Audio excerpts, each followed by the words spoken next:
નમસ્કાર મિત્રો, D farmer ચેનલમાં તમારું સ્વાગત છે। દેશ, દુનિયા અને ગુજરાતના તાજા, મોટા અને સૌથી મહત્વપૂર્ણ સમાચાર જાણીએ તે પહેલા ચેનલમાં નવા હોય તો ચેનલને જરૂરથી સબસ્ક્રાઇબ કરી અને વિડીયોને લાઇક કરી દેજો।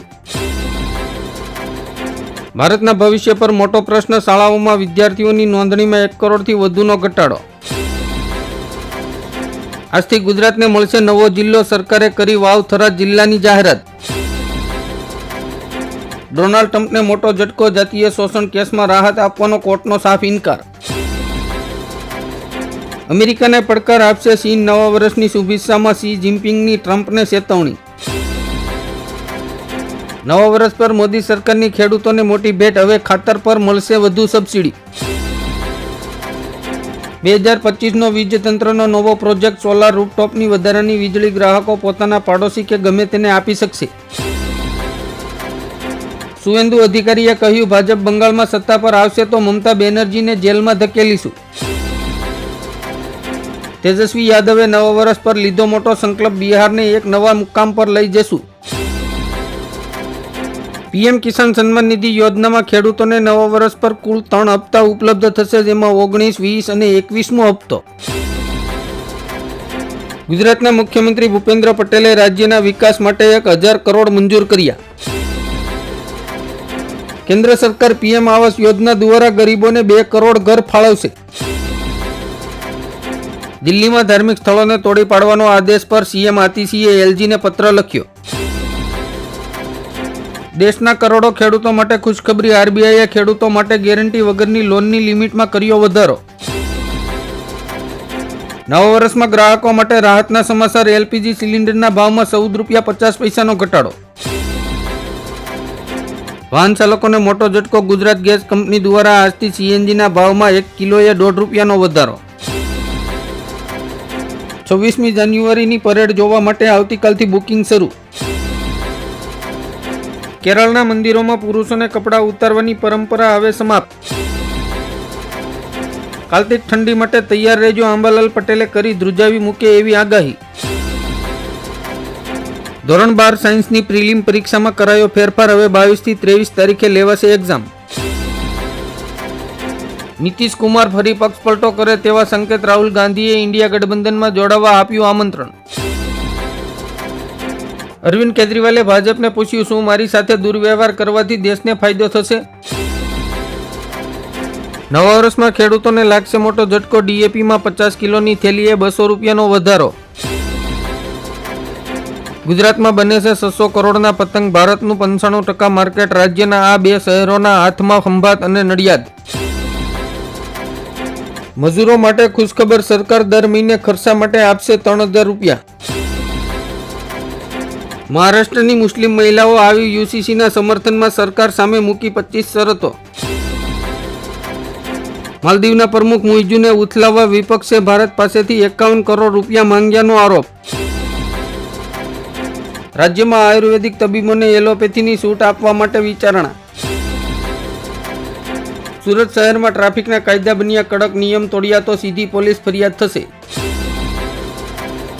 ગુજરાતમાંથી મહાકુંભ માટે 6 વન વે સ્પેશિયલ ટ્રેનોનો પ્રારંભ, શ્રદ્ધાળુઓ માટે પશ્ચિમ રેલવેનું આયોજન।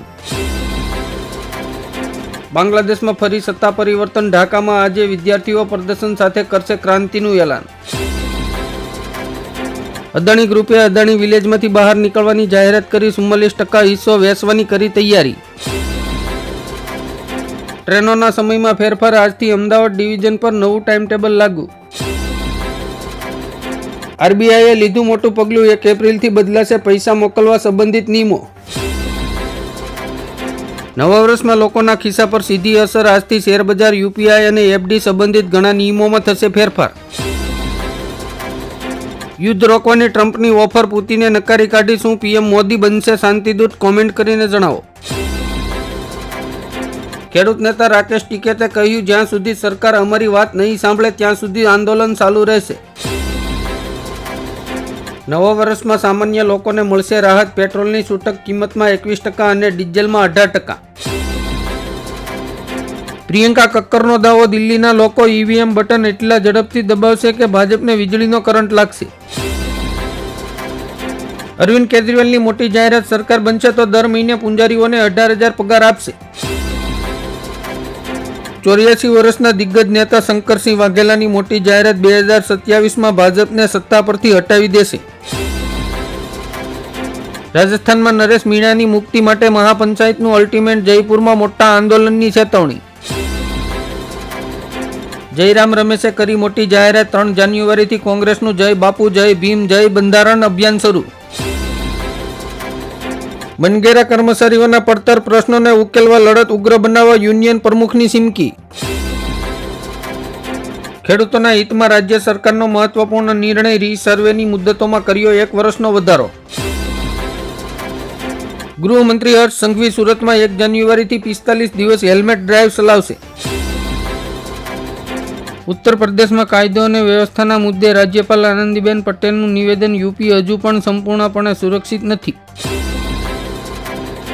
ભારત સરકાર હવે રેશન કાર્ડ ધારકોને તેમના રેશન કાર્ડ પર રાશનની સાથે 1000 રૂપિયા પણ આપશે.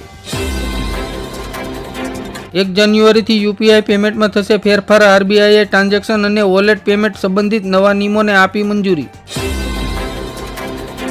ગીર સોમનાથ જિલ્લાના સામાજિક કાર્યકર અને આપના નેતા જગમાલ વાળાએ આપ્યું રાજીનામું. રાજસ્થાનમાં નવા જિલ્લાઓ રદ થતા રાજકારણ ગરમાયું, ભાજપના નેતા વિનય ચારૈયાએ પદ પરથી આપ્યું રાજીનામું. કેન્દ્ર સામે ખેડૂતો મોરચો ખોલશે, 4 જાન્યુઆરીએ ખન્નોરીમાં મહાપંચાયતનું એલાન. પંજાબની જેલમાં પરિંદા પણ પર નહીં મારી શકે, ભગવંત માન સરકારે લીધું મોટું પગલું. મનમોહન સિંહના નિધન પર રાજનીતિથી નારાજ અવૈધ પ્રસાદ ભાજપને આડે હાથરે લીધી. કેન્દ્ર સરકાર યુવાનો માટે બેરોજગારી ભથ્થું યોજના શરૂ કરશે. કેજરીવાલનો આક્ષેપ, નવી દિલ્હી વિધાનસભા બેઠક પર ચૂંટણી જીતવા માટે બીજેપી લોકોના વોટ કાપી રહી છે. બાંગ્લાદેશમાં હિન્દુ પોલીસની ભરતી પર પ્રતિબંધ, યુનિસ સરકારે જાહેર કર્યો આદેશ. મનમોહન સિંહના સ્મારક પર અશોક ગેહલોતનો કેન્દ્ર સરકાર પર મોટો આરોપ, કહ્યું સરકાર કરી રહી છે રાજનીતિ. પૂર્વ પીએમ મનમોહન સિંહ માટે અલગ સ્મારક સ્થળની માંગ, મલ્લિકાર્જુન ખડગેએ મોદી સરકારને કર્યો અનુરોધ. દિલ્હી સરકાર નવા વર્ષ પર લોકોને આપશે મોટી ભેટ, વીજળી બિલના ચાર્જમાં 65%માંથી ઘટાડીને 40% કરવામાં આવશે. નવા વર્ષમાં નહીં પડે રેશન કાર્ડની જરૂર, લોકોને રાશન લેવામાં સરળ રહે તે માટે ભારત સરકારે મેરા રાશન 2.0 નામની એપ્લિકેશન લોન્ચ કરી. હીરા ઉદ્યોગને મંદીનું ગ્રહણ, કેટલાક કારખાનાઓ બંધ, કારીગરો અન્ય વ્યવસાય તરફ વળ્યા. કેન્દ્ર સરકાર દ્વારા સિમ કાર્ડના નવા નિયમો જાહેર, જો તમારા નામ પર 9 થી વધુ સિમ કાર્ડ સક્રિય હશે તો ભારે દંડની જોગવાઈ કરવામાં આવશે. સ્મારક પર સુધાંશુ ત્રિવેદીએ કોંગ્રેસને કહ્યું, મનમોહન સિંહ પર રાજનીતિ ન કરો.